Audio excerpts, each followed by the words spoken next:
Hello everyone, welcome back to my channel, Justin's Quest. Monster Hunter Wilds open beta test took place last week, and in today's video I'll give my impressions on the open beta. PS Plus members got to play Monster Hunter Wilds for 2 days before the rest of the platforms could play it. Monster Hunter World and Iceborne were some of the best and fun times I had while playing a video game, and I did put more than 400 hours into them. But before I give my impressions, I want to say that I am no Monster Hunter expert, and I might miss some things while talking about the beta, so please be aware of that. So, how was it? It was very solid. I was super excited for this game since they announced it. And man, as soon as I got home, I booted up the beta. Straight away you are hit with the character creator. Capcom's character creator engine is just amazing. The amount of variety and options it has is simply impressive. I spent a good 35 minutes on it. Like, you can adjust how thick your mustache can be. And this time around we got voice options for the Palicos, as they talk in this game.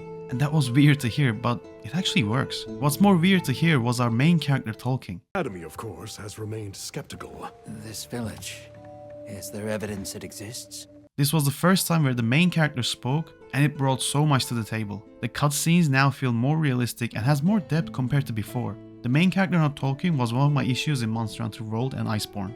The opening cutscene was so well done, but the texture in some of the parts of the scenes looked very blurry. I think it is because I chose performance mode over resolution, but it stood out to me. We are straight away thrown into the action as these sandworm looking monsters chase a child. In Monster Hunter Wilds you have a mount similarly to the one in Rise. This mount can fly and traverse the world with ease. The world design feels lived in and dirty, and it added more to the realism I was talking about.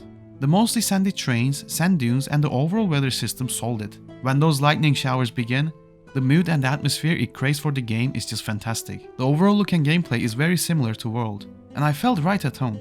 But it did took me a while to get used to it because it has been like 3 years since last time I played World, but yeah, the gameplay is great in this too. It is very responsive, hard, crunchy and fluid. Wild still has the World's clunkiness, but that was expected. On the positive side, it is less here, and like I said, it is much smoother to play. In the start, you get a starting weapon of Greatsword, but your handler will ask you questions to better know your preferred weapon. This is a good way for newcomers to get a guide on the weapon they can use rather than the option of choosing yourself. Capcom really made this game gamer friendly. What wasn't gamer friendly though is the lobby connections. I know it is a beta, but the constant getting kicked out of the lobby and losing connections were annoying as hell. I played on PS5 and didn't encounter any crashes, but my friend who played on the PC experienced multiple crashes.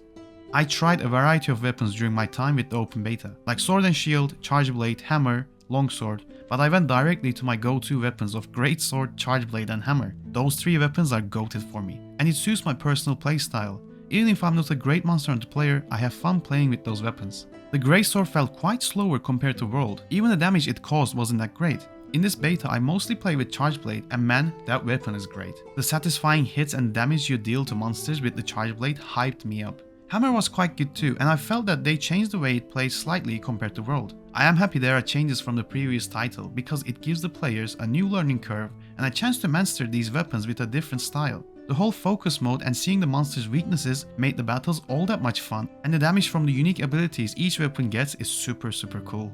The 4 monsters you fight in the beta made me even more excited to see the rest of the monsters lineup for the full release. Chatacabra is your starter monster similarly to Great Jagras. A very cool looking monster that you can try weapons and see what playstyle suits you, as it doesn't pose that much of a challenge. Doshaguma was my second favorite from the beta. Fighting it was a great experience. A big lion monster that can deal good amount of damage to you if you're not careful. Balahara is literally a more mobile version of sandworms from Dune. The movement of this monster was unpredictable and it was a fun fight. The little holes it makes in the sands can pull you in as you try to escape, make this game even more detailed and engaging than before. And lastly, Rei Dao. Dude, this monster was hard as hell. I tried with a group of 4 people and with my friend, and yeah, it was quite hard. Even if I couldn't beat it during the beta, it was still my favorite monster. The sound design of it sounded like crystals and metals scraping with each other. I loved all the monsters and can't wait for more. The optimization in this game was super poor, and that is my main criticism. Like I said before, I played on performance mode on PS5 and the overall look of the game was super blurry. Capcom games usually look like this on demos, but once the full game comes out, I hope it gets fixed because it was distracting. I tried to play on quality mode, obviously it made things look prettier, but the 30 frames per second was bothersome. I am sure they will be fixed. The overall game looks gorgeous, the art design and the character designs were pretty, but it was hindered by the blurriness. But Capcom definitely deserved the praise for the loading screen when you go to the main menu. Just look at this.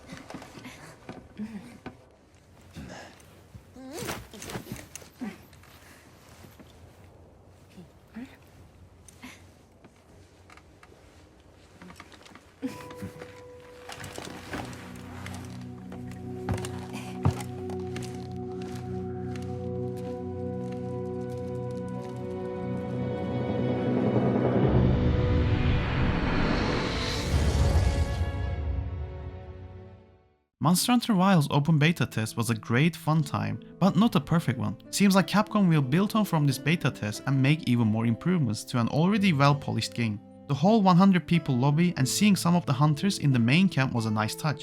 And by the way, like always, Capcom made the meals look realistic as hell.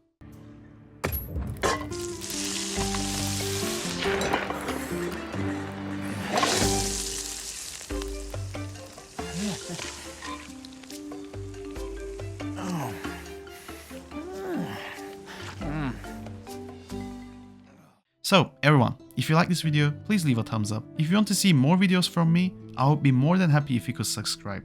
What did you think of the open beta?